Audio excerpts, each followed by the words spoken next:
La loi Bachelot a apporté une grosse modification en termes d'approche des risques majeurs, en particulier sur les risques industriels, les risques technologiques. Et puis elle a mis en évidence qu'il y avait un gros problème de sécurité dans les entreprises à risque. Il y avait vraiment 3 volets importants. Le premier, c'était la réduction des risques à la source. Le deuxième volet, c'était le plan de l'urbanisme. Et le volet information et participation citoyenne. Il y avait 3 acteurs parmi les 5 acteurs qui étaient dans l'instance de concertation qui avaient l'habitude déjà de dialoguer ensemble, qui sont donc les industriels, les collectivités et l'État.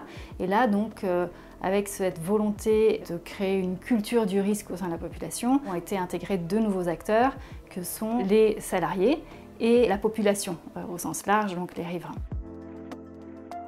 L'usine a été obligée un petit peu de s'ouvrir au public. Ça a permis aussi, je pense, à certaines collectivités de se ressaisir un peu de la question des risques industriels sur leur territoire. Lorsqu'on pose la question, par exemple, en cas d'accident, vers qui vous retourneriez-vous spontanément pour avoir de l'information? Les réponses qui sont immédiatement données, c'est les pompiers et l'élu. On sent que l'élu est l'interlocuteur naturel, légitime au niveau du territoire. Mais au niveau de l'inclusion du riverain, on n'y était pas. Quand ces instances se sont créées, on a eu un peu une problématique de la chaise vide, c'est-à-dire que le collège riverain était difficile à faire exister parce qu'il n'y avait pas de volontaires. Donc déjà trouver des personnes qui acceptent de se mettre dans cette position indélicate de non-sachant dans une instance où il y aura des personnes plus compétentes et plus qualifiées qu'eux techniquement. Et on a aussi des initiatives locales qui vont au-delà de cette approche réglementaire. Je vais citer ici l'exemple de Faisin, où il y a eu une étude sociologique qui a permis de dessiner les ressorts d'une instance de participation qui serait pérenne et qui fonctionnerait. Un dispositif de démocratie participative qui serait dédié aux risques technologiques et qui réunirait les habitants, la plateforme de raffinage et la ville. Le premier mandat de la conférence riveraine a vraiment été dédié aux risques industriels, avec la mise en place du PPRT. Ce qui ressortait vraiment, c'était l'incompréhension entre les uns et les autres.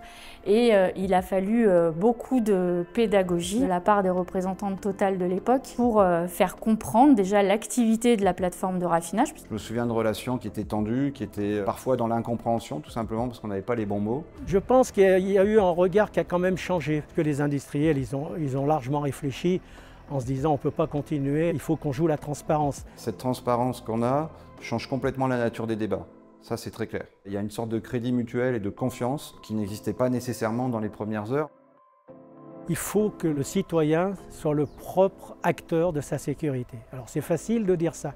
Comment y arriver? Il faut pouvoir aller donc questionner sociologiquement les personnes pour savoir de quoi parler. À travers l'étude qu'on a réalisée à Rouen, par exemple, on a pu mesurer que 98% des répondants demandaient une information accrue en matière de risque industriel. Il y a un autre risque qui vient percuter la question du risque technologique, c'est le risque naturel. Aujourd'hui, on sent une tendance à prendre ces questions environnementales davantage sous le prisme du lien entre santé et environnement. Typiquement, à Rouen, le profil des personnes qui ont majoritairement répondu à l'enquête étaient des femmes, mères de famille, entre 30 et 40 ans, plutôt cadres.